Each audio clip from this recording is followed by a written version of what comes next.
I'm Derek. And I'm Noah. You're listening to A Bite Of, where we take our current favorite pop culture obsession and enjoy it one nibble at a time. Yep, and it's our last nibble. Last nibble of Mandalorian. So sad. So sad. You know, I usually, as you've listened, we usually like to drink cold brew. We like to let it kick in, get us excited, get us pumped. You know, usually this comes out on Monday, so start your week off right and start it with cold brew. Now I want wine. Because, one, we're done with this season, and we're also done with this season of The Mandalorian. So there's just a lot. Yeah. It feels very heavy. Yeah, and like, I'm just trying to think of, because we usually recap, and I'm like, what happened in the last episode? Totally. Totally. No, I know. You're so right. I feel like these last couple of episodes have been so emotionally draining in just so many different ways. And so quick. So quick. So quick. I feel like the beginning of the season was very like, okay, we have to go here, but it's going to take 3 episodes to get there. Mm-hmm. And, you know, there's some lulls. But the last like 3, maybe 4 episodes were like, yeah, I can't. Well, and I also think that like in the first 5 episodes of the season, it was just like basking in the glory that is the relationship of Grogu and Mando. Mm-hmm. And these last ones are super heavy in the fact that, let's see, 2 episodes ago, Grogu stolen. 1 episode ago, not there at all. Yeah. This episode, hoping to finally get to him. Yeah. It was so intense. Yeah. That is not the roller coaster I signed up for. I mean, true. If we're going off of the first season, I was not this emotionally drained, to use your phrase, at all. Yeah. I wanted to be hands up in the air, Grogu barfing, macarons like this entire time. Just like, yahoo! But that ride came to a very abrupt halt. Mm-hmm, mm-hmm. And I feel queasy. I feel tired. I feel confused. I feel excited to just get it done with. It's Christmas. Too much cold brew in there. Oh my God. All right. So before we really get into the episode, we did want to say thank you for everybody that left all those amazing reviews. And, we were running a giveaway for people to leave us a review on Apple Podcasts, and y'all delivered. We set a goal of like 100. We're still small and starting out. Mm-hmm. So, but hey, we got more than halfway there. That makes me so happy that you guys took the time to do that. Giveaway or not, you still took the time to do it. Totally. And in the words of my favorite K-pop band Twice, you made us feel special. Yeah, I love that song too. Yeah. So thank you. We're going to have more giveaways later on. But, again, if you didn't get a chance to leave us a review, just you can still do it without getting something. Yeah, we'd really appreciate it. And just, whether you leave us a review or not, although we would appreciate it, we're so grateful that you have taken the time to listen to us, to subscribe to us, to let us, automatically download to your podcast whenever you opened it on a Monday morning. And if you didn't do that, you should do that now. So let's recap the last episode, Chapter 15, The Believer. And this one was very Mayfeld heavy. Yeah. Which I liked. I thought it added another layer. The whole thing on this one was they needed to get Mayfeld because he's ex-Imperial to find where Moff Gideon is because Mando's on a mission to get his kid back after he got kidnapped from Tython. The whole episode was really just getting the information, and we saw some heavy and dark moments that had nothing to do with Mando and Grogu in this one. We dealt with PTSD from Mayfeld. We got to see this weird side of, Mayfeld had this conversation of, both sides think they're right. What makes you think your side is right? Yeah. And so I was talking about this episode with my father afterward, and he brought up some good points. First of all, hi, Dad, who's a faithful listener. It's so cute. Yeah. It's so cute. He was like, it seemed that Mayfeld was trying to convince himself that all the things that he did was okay. Right. And once he finally got face to face with that higher up, he realized that everything that happened to all the people he was fighting with was wrong. Mm-hmm. And so this like long juggernaut ride of philosophical who's-ma-whats was really a whole deeper level of what Mayfeld was going through. Yeah, it also made me think that, when they're in the juggernaut on the way there, the pirates, quote unquote, that, Mando killed and they were trying to get away from, who says they're pirates? The Imperials? Right. And I feel like we, as the viewer, and also Mando, kind of bought into that propaganda and what the Imperials were saying. Because what if they were freedom fighters and trying to not make sure the Imperials were getting this fuel source. Yeah, what if they were people who lived on that planet whose home was stripped? You know, that's such a great point. Yeah, and we saw this very intense interaction with Mayfeld and his ex-officer commander. Van Halen. Van Hess. Oh, sure. Same thing, same initials, same thing. And, you know, things go sideways, but I feel like Mayfeld grew and did what he needed to do. And now he's roaming the world. Exactly. He's free. Yeah. Great. So they got the information they needed. And that brings us to the last and final chapter of this season and of our podcast covering The Mandalorian. Yes. So before we get into it, of course, we have to give you a spoiler alert. And especially this is the final episode of the season. So please, if you have not watched it, we're going to just talk about it. Yeah. And hopefully you've watched it already. You've watched it a few times like we did, even though it's very hard to watch more than once. So here on out, spoilers. Let's get into it. All right. So let us officially take a bite of The Mandalorian Season 2, Chapter 16, The Rescue. I mean, the name, I was like, okay, cool.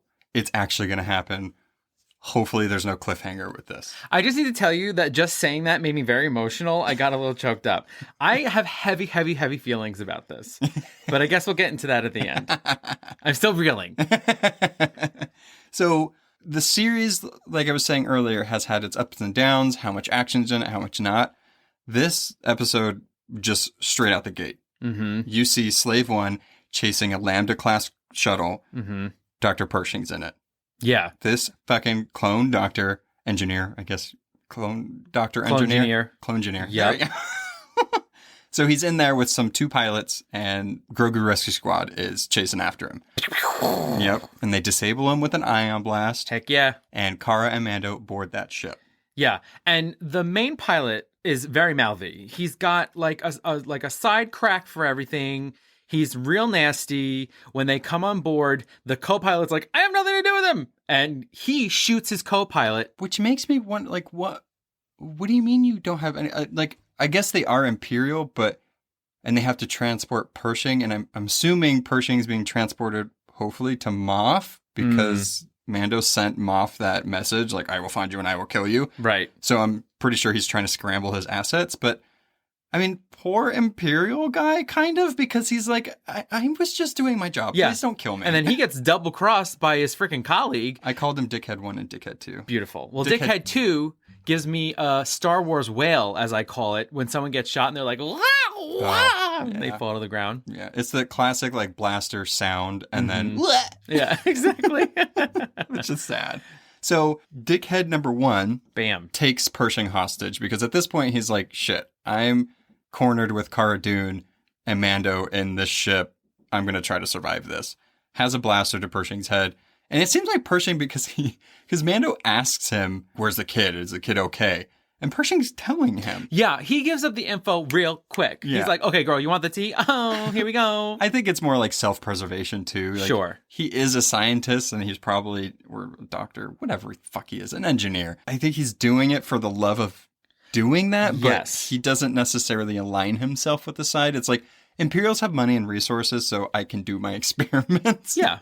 Yeah, I totally agree. I definitely think it's more of he's not in it to torture a tiny little Jedi. He's in it to see the, Midichlorians. There you go.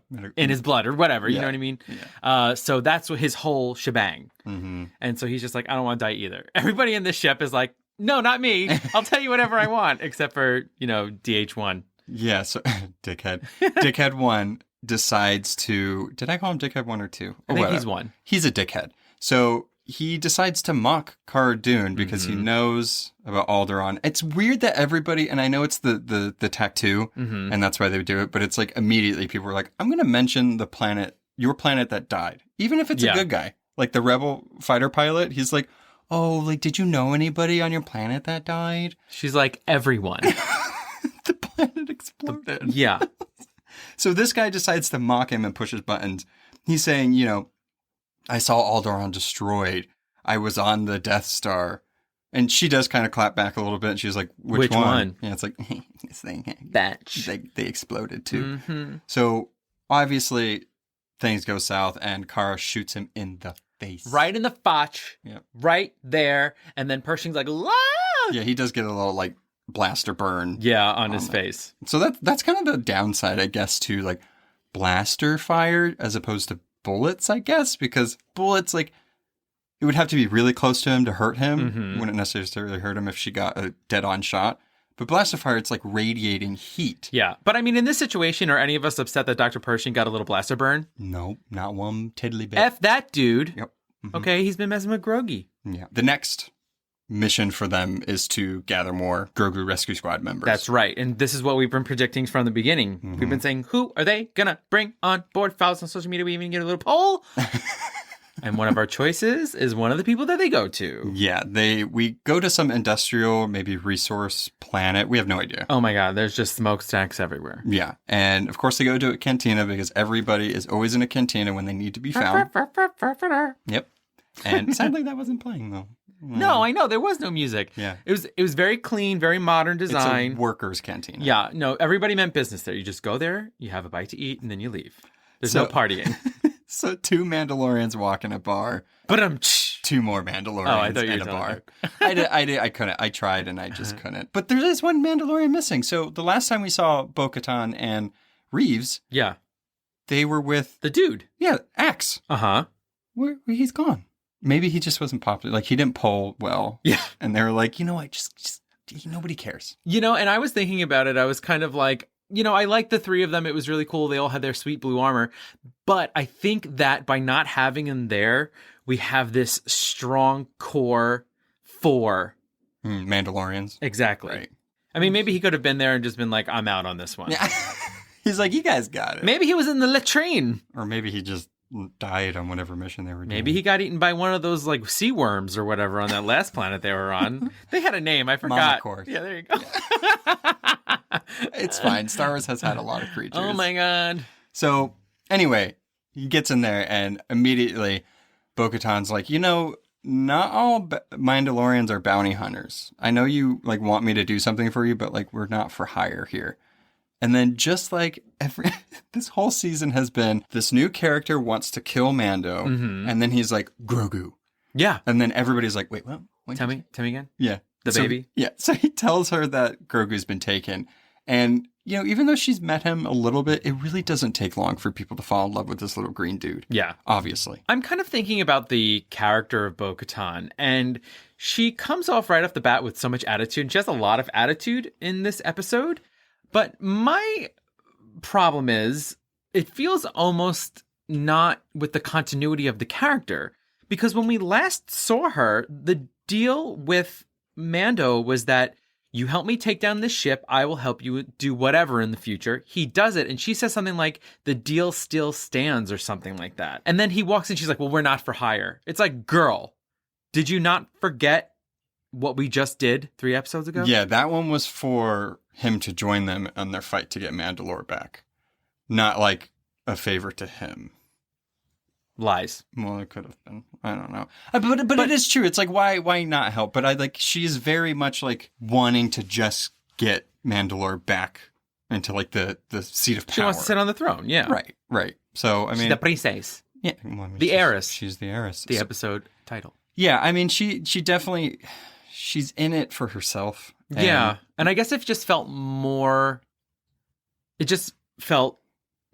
like present in this episode than I think it did in the episode she first appeared in. I have some stuff that I want to say about her later on, but one thing that I feel like, not you necessarily, but I see a lot of people, because a lot of people first got introduced to her in this show, and I feel like it showed more in this one, more of her true character, because she was introduced as a villain. Oh, interesting. So she's not necessarily all good. Okay. So, and I feel like, and I have some stuff later on about that, but you really see where she aligns. Like, of course she doesn't want the Empire to rule the galaxy, but she's not necessarily gonna be helping the rebels every chance she gets, because she is part of royalty in Mandalore. She wants Mandalore to get back to where it is. That's her priority. You're right. She is feeling very 1% in this. Like, the second she sees Boba Fett, she starts railing into him. She's like, you're a disgrace to your armor. She said, he mentions his father. She's like, don't you mean your donor? That was a very sick burn, and I was here for it. And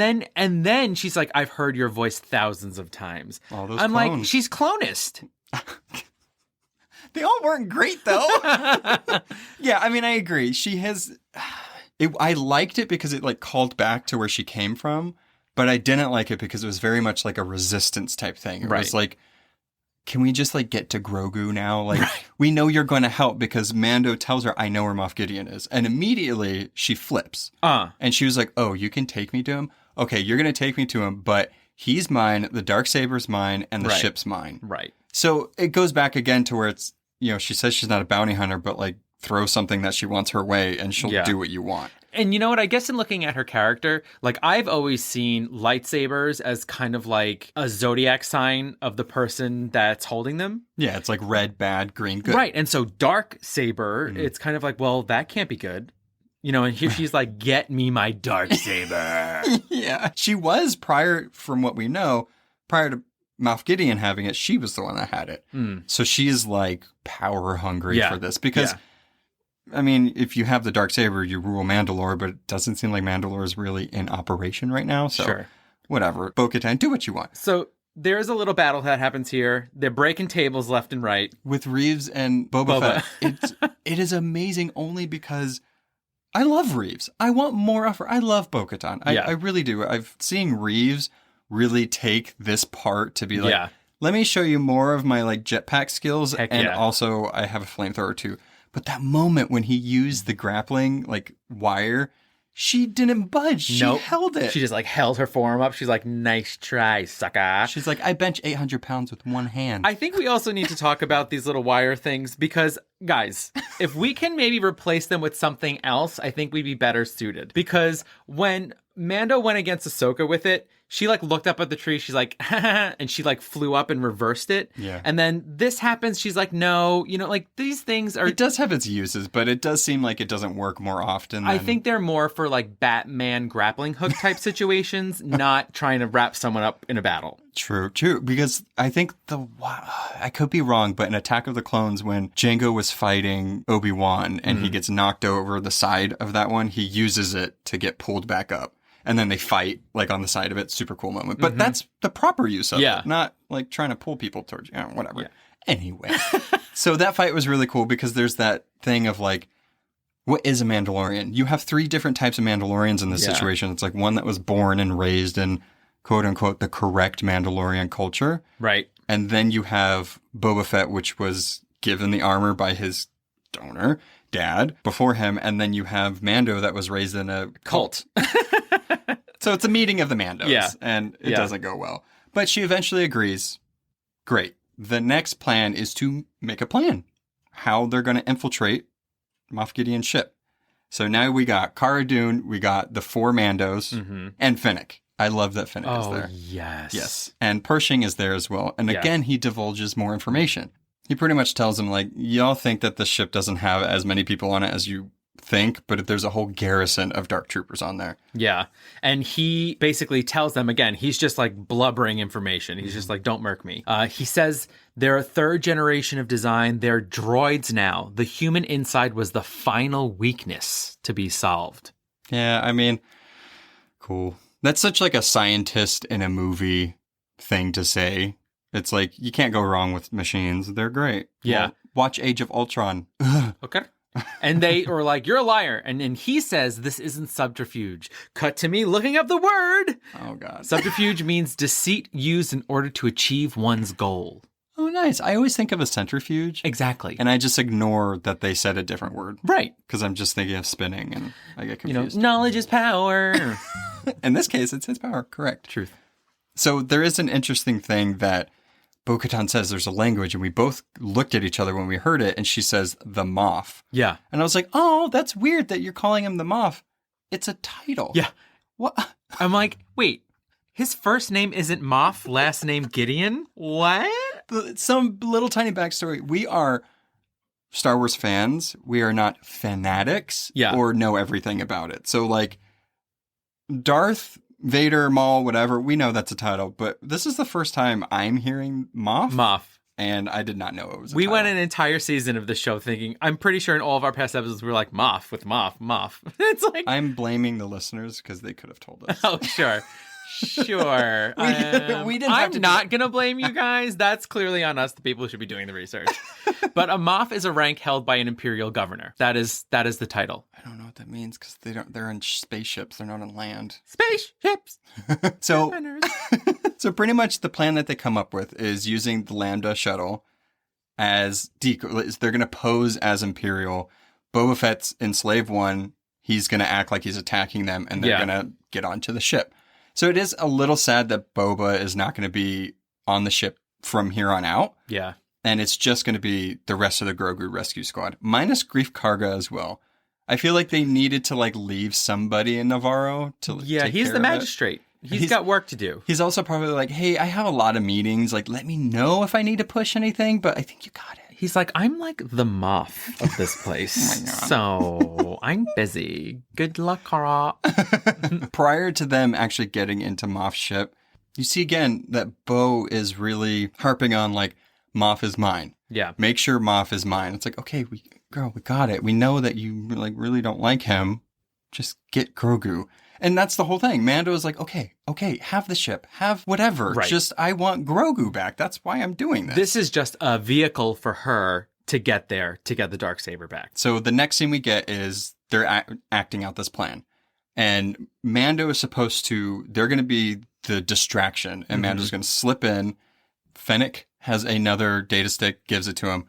She's like, whenever, go seal the doors to the Dark Troopers. We all should be fine. Yeah. So he's supposed to sneak around, get Grogu while they go to the bridge. Yeah. Sounds like a plan that should work. Yeah. But I mean, let's just take a second to talk about the acting chops on Bo, right? She went to the Royal Academy of Theater on Mandalorian because she's like, Mayday, they're after us. She did do a great job. Yeah. Was it her though, or was it Reeves? I thought it was her because she's the pilot. She's driving. True.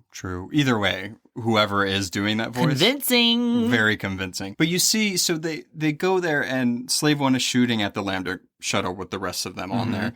And, Mayday, Mayday, let me in. And Moff, it seems like he knows something's up. The more that this goes on, he's like, So they release these TIE fighters to help, their supposed ally. Let's talk about the 6 scenes of these TIE fighters launching out.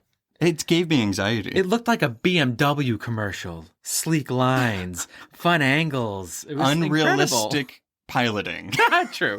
You couldn't, the way it shoots out in the middle of the ship, but they have these parts of the ship goes out. So there's a tiny little, the margin for error is 0. The launch tube. Yeah. So they land in the ship and stormtroopers are already there waiting for them. And they're like, halt. They come out, the 4 of them, bow, bow, bow, bow. Their blasters are blasting. And stormtroopers are going down, and then Moff hears this over the intercom system, which is very good. Someone's pressing the button on the other side, and then he's like, yo, activate the Dark Troopers. He likes to say that. I feel like he's been waiting for it. He is power hungry. He's like, look at these cool things I made. So it doesn't matter because Grogu Rescue Squad minus Mando at this point are just wasting. Yeah, people. We have Bo, Reeves, Fennec, and Cara. And yeah. They're just, send them anywhere you need to get anything done because they're just chopping all of them down room by room. And they just have each other's backs. They're ducking behind things. Guns are going over people's heads. They don't care. They got this. Yeah. They got this. There's an interesting moment whenever you see the Dark Troopers. The music abruptly changes to some dubstep. Let the beat drop. It was fine. It gave to the intensity of it, but it was a little we have not heard music like that at all in this show. And it's very much there's the Star Wars Mandalorian music. And then we got Star Wars dubstep, which I never thought I would hear. They brought Skrillex in. They got Deadmau5 over here doing beats for the Mandalorian. He's behind the Dark Troopers. Yeah. So there's 3 things that are happening at this time. We got Mando trying to get to Grogu. We have Bo and the rest of the Grogu Rescue Squad trying to get to the bridge where they're hoping Moff Gideon is. Right. And the Dark Troopers are activating. Yes, the Dark Troopers are Roomba-esque robots. They need time to charge on their little docks before their tubes come exploding off, and they're going to go clean house. Yeah, Pershing tells them prior that it takes a few minutes for them to power up because they can't keep them powered on because it drains too much battery. I guess get more Rhydonium. Duh. Oh, maybe we shouldn't. Because they blew up that entire thing. Whatever. Yeah. There is one funny thing, though, I like on this cruiser, that there are like these bridges that connect doors and, people could just fall off of them into space. Yeah, I'm not too sure what the point of that was. Maybe it's for the Dark Troopers. Right. It's for I guess, but it's like, come on, not even a railing. But there was that cool moment we have the Grogu Rescue Squad on that bridge, and then stormtroopers are coming, and you see both Bo and Reeves just drop off the sides, and it's like, okay, bye. And then they come back up when more stormtroopers come. I was like, that was such a cool, like, I just don't understand how, whoever decided to do this fight scene. So Peyton Reed did this episode, and whoever came up with these, like, amazing ways to do these action scenes, I just don't know how it's done. Like, I guess that's why they're doing that, and I'm doing this. But whatever. Hey, Noah, do not sell yourself short. Okay. So we see it keeps going back and forth between these scenes. We see Grogu Rescue Squad getting to the bridge, Mando trying to find Grogu and these Dark Troopers. Yeah. So, Fennec and the rest of them get there. They get to the bridge. There's this funny moment where Kara's gun jams. Mm-hmm. And I was like, oh, no. Don't jam yours. Oops. But Fennec really busted out not only the sharpshooting skills, but just like the kicks she roundhouse kicks. Yeah. Oh, so cool. Shooting through little holes in the cargo area.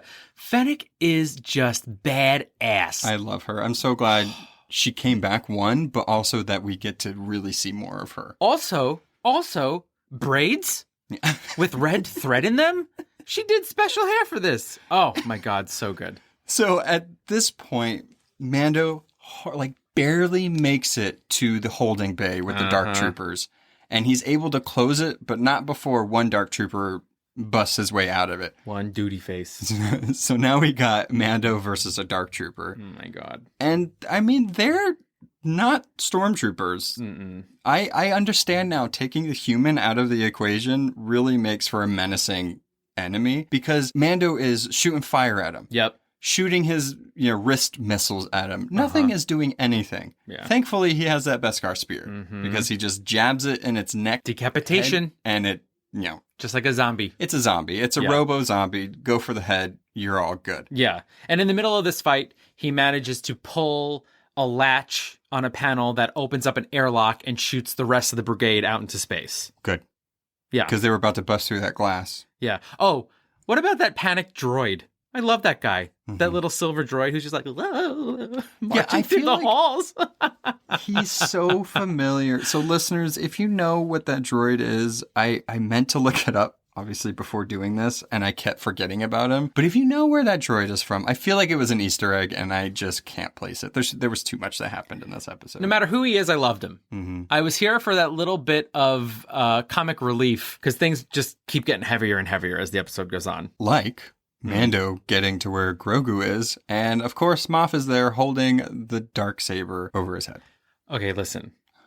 That little angel is still in his little baby handcuffs. He's so tired, and this wad is freaking threatening him, and he does the number one rule that you're not supposed to do as a villain, according to The Incredibles, monologuing. Oh, right. Yeah, I mean, Moff really earns his paycheck in this episode because he talks a lot. He doesn't shut up. This guy doesn't shut up. Shut up. Oh my God, everywhere they go, just talking and instigating. Listen. Your Queens is really coming out right now. I'm annoyed. Number one rule of any sort of, hostage situation, the bad guys always do it. You put something in their mouth. Yeah. Shut the guy up. Yeah. This, it's an interesting situation because, I did want to say, because I noticed it the second time watching it, as soon as Grogu sees Mando, he's in his little cuffs and he reaches out for him. And I was like, oh, that was sad. I didn't need that. So at this point, Moff's monologue pretty much tells him like, you know what? What's up, man? He's like, I'm here for the child. Just give me the child. Moff tells him, I already got what I needed from him, his blood. Grogu's special. Yeah, we know. We all know. That's why they're there, because Grogu is special to us. And he tells him, okay, you know what? Just take him, but you have to agree to leave. I think Mando, in his desperation and just like Grogu is right there, that he's like, oh, okay, let's do this. Turns his back on Moff, and then Moff, of course, attacks him. Thankfully, he has pure Beskar everywhere, even his jetpack. Heck yeah. Everything is covered in it, and it doesn't slice through it. But it seems like it does heat it up, which was kind of scaring me a bit. It's like, is it going to break it, or you just can't touch the parts that it was recently on? Right, exactly. I wasn't too sure. So we got the Moff and Mando showdown. Yes. Which was a really cool fight.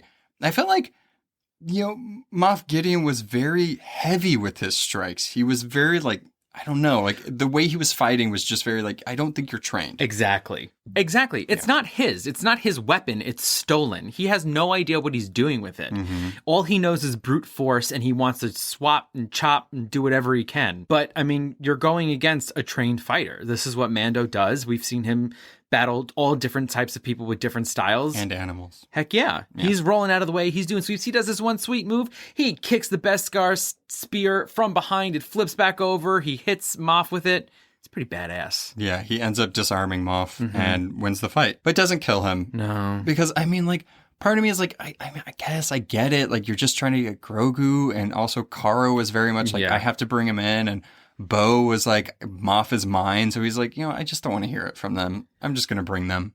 Right. With him. And with anything, it's just Mando literally says to Moff, you keep it. I just want the kid. Yeah. He says it multiple times. Yeah. And brings us to the point when he takes Grogu. So Mando walks into the bridge. He has Grogu in one hand, has the Darksaber in the other, and is leading Moff into the bridge. Mm-hmm. And immediately, Bo is like, what's happened? Ugh. Why is he here? Girl. And that brings us to, obviously, we know why Bo is there. She wants Moff, she wants a Darksaber, she wants a ship.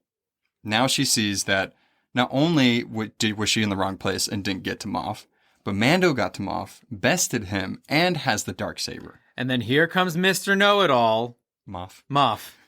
Let me tell you the story about the Darksaber. Yeah, there's one thing I have an issue with. Hit it. So I'm all for tradition. I get it, especially in Star Wars. All these different types of cultures have these traditions. And Tradition! Right, you have the Sith, you have the Jedi, everybody has their own ways of doing things. Mando literally bent the rules of what he was raised in and took off his helmet. He is doing what he needs to do. Bo, on the other hand, when y'all won, you have Grogu, you have the ship, you have the Darksaber, you have Moff, everything is fine. She can't for a second bend the rules. Right, because the thing that gives the Darksaber the power of the throne is the story behind it. Which brings me to the thing that makes me a little teeny bit annoyed. Mm-hmm. So in Rebels Season 4, Sabine gives her the saber. And she takes it. Now, she wasn't excited about doing it, but the exact moment that's happening now, it could have happened. Right, so maybe for her, this was when she was finally going to get the story. And then again, we have Mando. He literally says, I forfeit. Take it. Right. Just take it. Yeah, he's trying to bequeathing. Yeah. He's trying to bequeath the saber to her. Bequeath it. To her. And she agrees. And I think it's a little frustrating in this is really my only grievance with this episode is that everybody in that room is there for you. Everybody is your ally. Everybody is your friend. Also, I don't think anybody cares really at this point outside of you and Reeves. Mm-hmm. So just take it. It would have just been fine. But that's what brings me to, Bo, when she was first introduced, was a villain. So I'm seeing here that I don't know where it's going to go from here, but it's seeming like Bo's true colors are really starting to show again. It's just funny though, when the villain to your main character is fighting with your main character who has no stakes in their game. Right. You know what I mean? He's I don't care. Mm-hmm. Take it. Yeah. So what is she going to just follow him around and yell at him all the time? It's he's I don't care. I thought we were going to have it's not the Elder Wand. I just want to put that out there. This is not the Harry Potter Elder Wand where you had to disarm or kill the previous owner. It has a switch. For the wand to listen to you. Yeah. You literally just turn on the Darksaber. Yeah. It's not even made by a Jedi. It just... Totally. Come on. So, aside from that, I'm going to stop harping on it, but there was obviously a big moment and needed to be talked about. Yeah. But I feel like we're not done with that story completely because right now, Mando is the owner of the Darksaber, which makes him the ruler of Mandalore. Right. Cool. He's a foundling. Rags to riches story. I'm here for it. You all must wear your helmets all the time. My first rule of order. But, alarm sound. Yeah, as Moff is mouthing off and they're bickering over the Darksaber and Bo can't get over herself, they could have left at this point, but because they were fighting like children, the Dark Troopers come back. The ones that were flung out into space, they come back. Dubstep Troopers! Which brings back the dubstep. That's right. So ridiculous. So Moff is there. He gets pushed aside. They don't clean up the guns after all. They killed all these people, and he lands right on top of a blaster. Yeah. He puts his cape over the blaster. He's just so clever. Moff. I mean, story plot. Yeah, it had to happen. So they end up sealing it. I don't know what they're going to try to do at this point. Maybe find it out. All the Dark Troopers are coming there. Moff makes a good point saying, you had trouble with one. Have fun with like 40. Right. And they just go punch, yeah, so punch. The Dark Troopers get to the blast doors and try to literally punch their way through it, which seems to be working. Right. But then, alert, someone's approaching. An X-Wing, a lone X-Wing. Oh my God. So, as we speculated, and everybody that was watching this show, who did Grogu call when he was on the Seeing Stone on Tython? We knew there would have to be a situation in this episode to at least show us who answered the call or one of the people that he reached out to. And in this moment, you see Grogu's ears perk up a little bit. I needed this adorable Grogu moment like nothing else. You see him, he seemed tired. Yeah. Well, you figure they've been draining his blood for how long? Oh, yeah, he must be really so scared. tired. And if he ever tried to use the Force, it tires him out anyway. Yeah. So in this moment, that connection happens. He senses something. Oh my God, his little ears perk up and he turns around. He has those big, beautiful eyes. So we see a cloaked figure enter the ship and just starts chopping down Dark Troopers. Oh my God. They're watching on monitors, and I really like this moment. The monitors are black and white. Yeah. So they're adding more to the mystery, even though we're about to find out who it is. They're like, no, you can't see the color of the lightsaber because it would most likely give it away. But we see this really cool, just like the Ahsoka episode. We haven't got much Jedi lightsaber reaction in this show because it's about a Mandalorian. So it was really cool to see even more modern ways of, how they're going to do Jedi fights and stuff like that. So you see him using the Force. Yeah. You see him chopping him down. And then we get a glimpse that it's a green saber.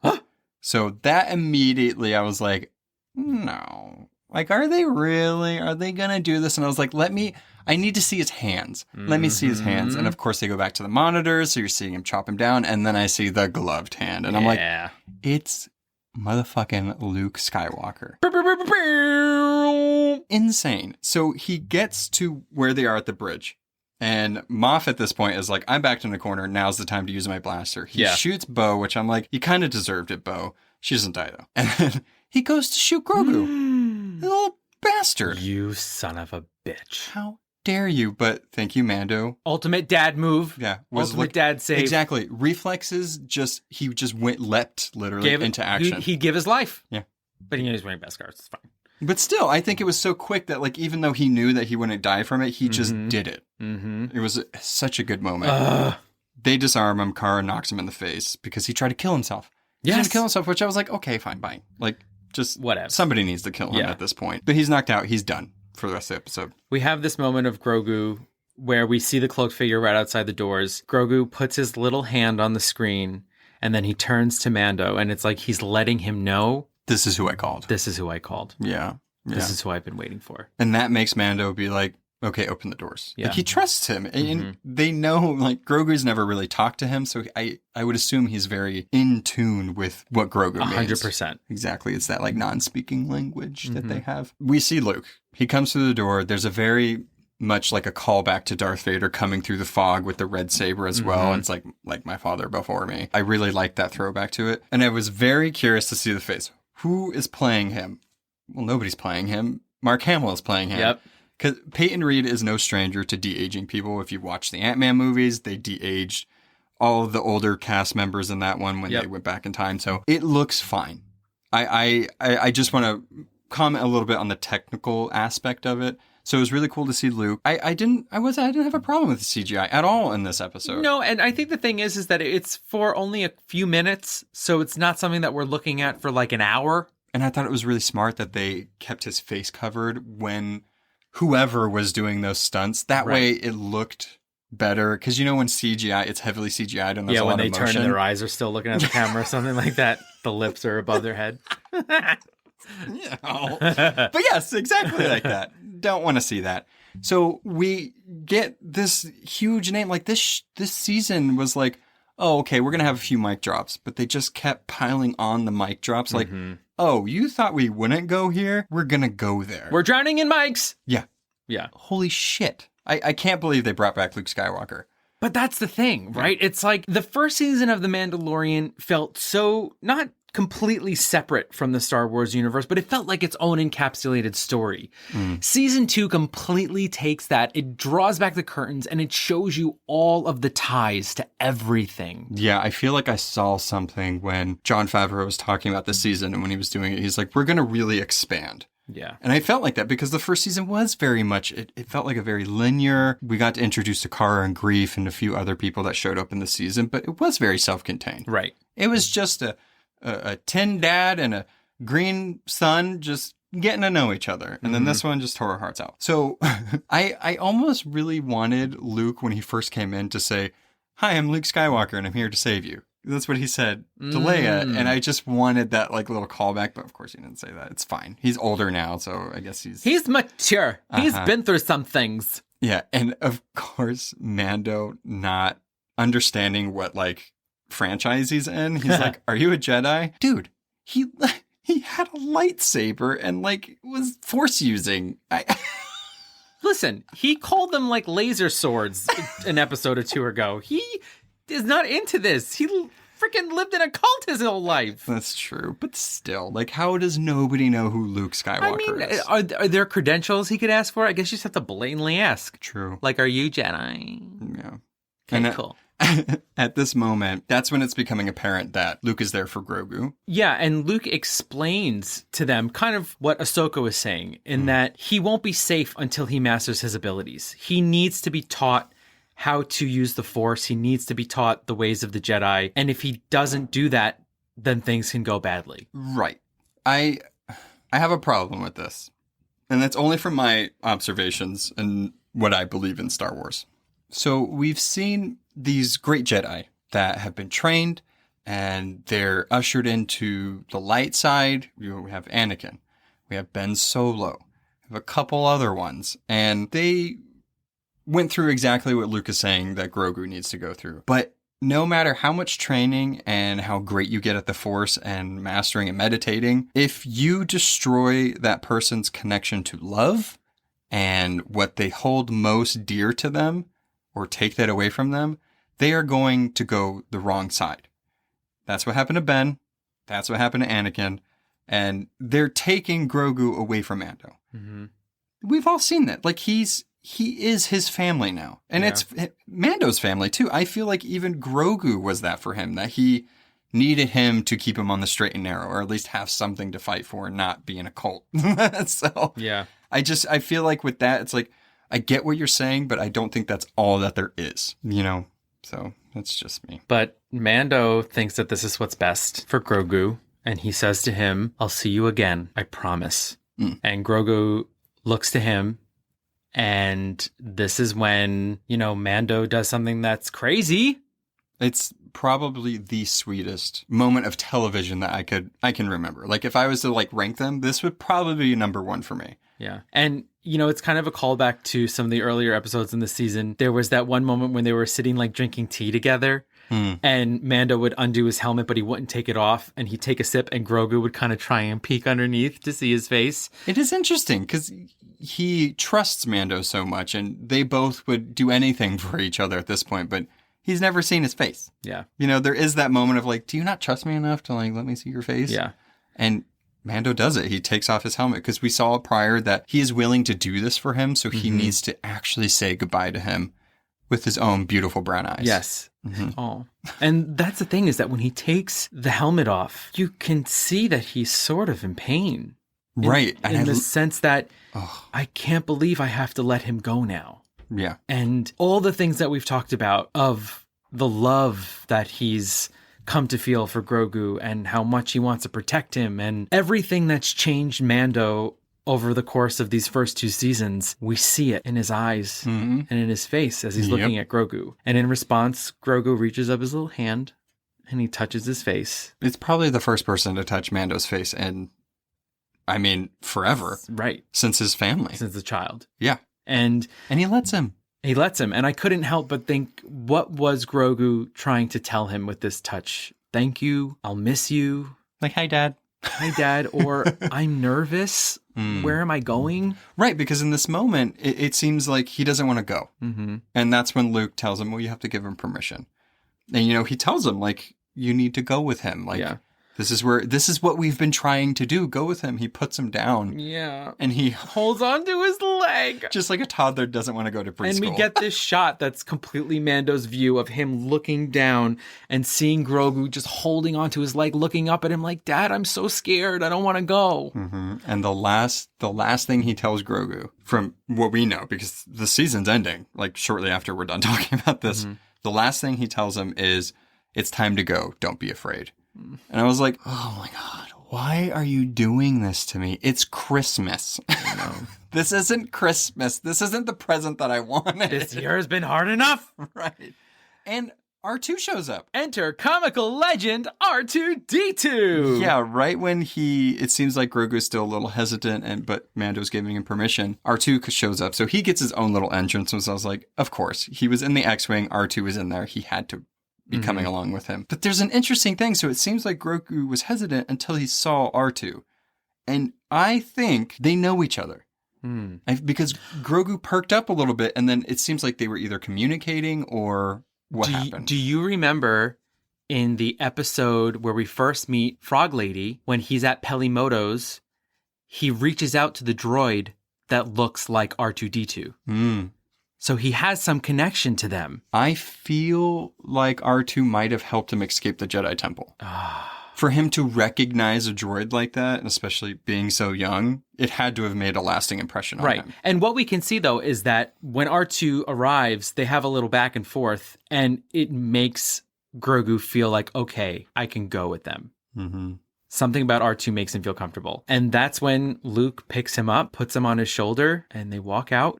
Now, before saying one last, may the Force be with you. As they're walking away, we see a shot of Mando looking at him, a shot of Cara Dune looking at him. Luke turns around, holds Grogu in front of him. The camera comes in on his gorgeous little face. And that's it. Yeah, they give each other a little nod. And that's the last we see. So Grogu is now in the hands of Luke Skywalker, which terrifies me. Because just a little, extended universe stuff, he, at this point, is making his Jedi Academy. We now know, because we knew his Jedi Academy gets destroyed and a bunch of people die and yikes. We don't know exactly how long Grogu's going to be there, if he's actually going there. Maybe he's his first student. But we now know that Ben Solo is the one that does that. So for all of this to connect in this way, and I swear to God, if I find out that Ben Solo killed Grogu, I don't care about his redemption arc in any of the new Star Wars movies. That's done. Burn down all the buildings. Done. Yeah. So it is nerve-wracking because I don't know what's in store now. We have the Darksaber debacle. Right. We have what's Mando doing now? Where does he go from here? What about Grogu? I mean, Grogu is like the number one selling character for Disney right now. I can't imagine in the next season that they don't have Grogu. I watched the trailer for season 2 before we recorded, and it shows the scene, which is the first scene of the season, where Grogu is in his little egg floater carrier thing, strutting with Mando to try and find out where other Mandalorians are. And that's the pair. Right. That is the pair of the show. I know it's called The Mandalorian, not The Mandalorian and Grogu, but it's the two of them. And the last episode before this one was painful without Grogu. You love him. You need him. So what the hell is season 3 going to be if Grogu isn't there? And honestly, I'm like, I don't want tween Grogu. I don't want teenager Grogu. I want baby Grogu, baby Yoda. I mean, I wouldn't mind having a teenager because at some point he's going to have to age. Like, I think if all of The Mandalorian ends with him not progressing in any way, I think that would be not a disservice to the puppet, but more to the story. I guess I just feel like there's, on one hand, it's like, he did it. Mando did it. He got him to the Jedi. He did what he had to do. That's the very dry mission. The emotional stakes, the emotional ties that are being broken are too strong. Yeah, but I mean, he completed his mission, but him growing from that was more of like, that was just an added benefit to completing his mission. I guess what I'm saying is that I just didn't feel like their story was going to end so soon. And that's what that feels like. Maybe I'm obviously very emotionally tied to the character. Obviously. I just feel like I don't know, it just felt so final to me. Yeah. And I didn't feel like we were ready for that. Yeah. I mean, I don't think we were ready for anything that happened in this season. And like, that was just the final, like, oh shit, like what now? But I think it's smart. I think if he is going to come back, I think it's a smart way to do it because it's creating this conversation. It's creating this want. It's creating this demand. It's creating this mystery of like, what's next? So I don't know. Maybe we'll see. Maybe we'll see an older Grogu. Maybe we won't. Maybe he has to go back and save Grogu. I don't know. No. I think everybody can tell you do not want to watch the next season if Grogu's not in it. Totally. Sorry, but I can't be the only one that's alone in this. Of course not. I mean, I would be hesitant. What I said in the last one, that without Grogu in it, it felt weird. Yeah. It felt weird without having that cute little kid around. But I think, as a viewer, as a person in the audience, they probably got the reaction out of me that they wanted. Mm-hmm. Both times we watched it, I was crying. Yeah, you were crying. The listeners can't see this, but you were getting teary-eyed when you're talking about them saying goodbye. Yeah. It really struck a chord with you, and I think with a lot of people. But it's oh my gosh, it's just like the power of the storytelling. Mm-hmm. Because if you take a step back, it's literally a metal man and a green alien. Yeah, it should be renamed to the father. And not the Mandalorian. Yeah, totally. and they managed to get us to love and care for this duo. Mm-hmm. And they nailed it. Yeah. And, I just can't. I just feel like 2020 was so freaking hard, man. And now we got this. He got rescued. He's safe and sound. They need to be together. I honestly would prefer this other than like him not rescuing him. And we would have had to wait longer. Mm-hmm. But if that also means that we're not going to have Grogu in the next season, you should have kept him longer and then the rescue draw. Right. So, the season was amazing. I loved the first one, but I felt like this one really built on everything that made the first season, but just really knocked it out of the park. There are some obvious grievances I've had with it. A lot of people have some weird things about it, but I cannot deny that this is like one of the best shows on television right now. I mean, it's so good. I completely agree. Yeah. I completely agree. And I really am just interested to see where it goes. Is Mando the king of Mandalore? I don't think he even cares. I mean, he tried to pretty much throw it at her face and she didn't want it. So I am not going to be excited if it's going to be like Bo versus Mando in the next one, because I'm sorry, Bo, you might get your ass kicked. Did you see Reeves? Totally. Also, just quick question. Why didn't either or any of the 3 Mandalorians on the ship use their freaking backpack rocket? Reeves did. She used it to kick. Do her like... No, kick. I mean like shoot it at people. At the dark Oh, I mean, troopers. I think the blast radius is a little too big to shoot in a ship. Whatever. Anyway. So... But as you know, if you stayed for the credits in this episode, it did not end from there. So we decided to do something a little different because our Galaxy Guide is also part of the end credit scene. So we're going to do a little mix between talking about the end credit scene and the Galaxy Guide. Galaxy Guide.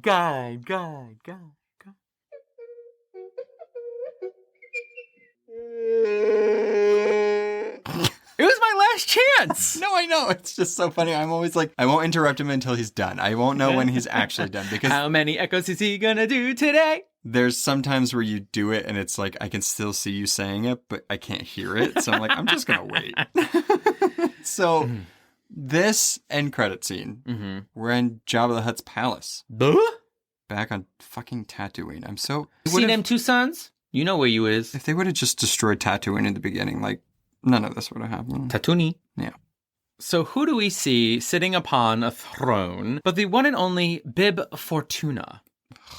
So Bib Fortuna is of the species Twi'lek, and they hail from a planet called Ryloth. And they can have many different color skin tones, but physically they're most known for the two appendages protruding from the back of their heads. And Bib, he's got a long, luxurious one that wraps around his neck. I would not call it luxurious because that creeps me out. Yeah, it's pretty disgusting.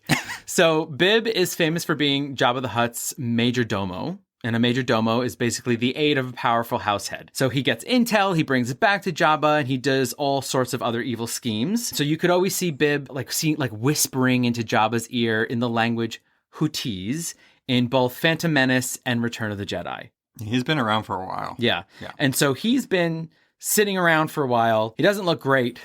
He looks like he's taking the form of Jabba the Hutt. Well, he's literally replaced Jabba and becoming Jabba. He's let himself go at this point. Yeah, I mean, he's got a poor slave woman, very Leia-esque. Which is very typical for Jabba to have. Yeah. We see Fennec, and then Boba is shortly behind him. Mm-hmm. And Bib is like, "Oh, Boba, it's nice to see you. I thought you died from that Sarlacc. I heard some rumors." And Boba's like, "Die. Go away." Yep. Shoots him. Done. And then Boba takes the throne of Jabba the Hutt. I don't even know what this means at this point. And then our girl Fennec, she gets some of that blue whatever they drink. She sits on the arm of that throne. She takes a swig and she's like, "We have arrived." You did it. And then we see the title card, The Book of Boba Fett, coming December 2021. And I'm so glad we're recording this when we are, because I was a little upset that season 3 was going to be all about Boba. Yeah. But I'm glad now we know that they're going to be 2 separate shows. Great. I am here for it, because that means we get Fennec in The Bad Batch and in the Boba show. And what more can you want? Yeah. I am totally here for more Fennec in my life. Me too. I just can't wait to see more Ming-Na Wen. Me too. Yeah. Follow her on Instagram or on their social media. She's amazing. She's super cute. She just got 1 million followers on Instagram. Yeah. I love it. She's so cool. All right. Well, that wraps up a bite of season 3 of The Mandalorian. And we will be back in January, the 2nd week of January. Yeah. So thanks for hanging out with us. Mm-hmm. And of course, let us know what you think about all this craziness that's going on in the Star Wars universe. Yeah. Always reach out to us. We're still going to be active. We're still going to be here. We're preparing for season 4. So I hope you guys like it and you stick around. It's going to be a little different. Yeah. Let's just say we're still sticking to Disney Plus, but a different show. Dun, dun, dun. Bye-bye. See you in 2021. Merry Christmas. Thanks for listening to A Bite Of. Artwork and editing by our own Noah. Be sure to subscribe and follow us on Instagram at A Bite Of Pod and on Facebook at A Bite Of. If you have questions, recommendations, or just want to say hi, you can email us at abiteofpod@gmail.com. You can find us on all podcast platforms. Please be sure to rate and review to spread the word. Hope you join us next time on A Bite Of. Bye.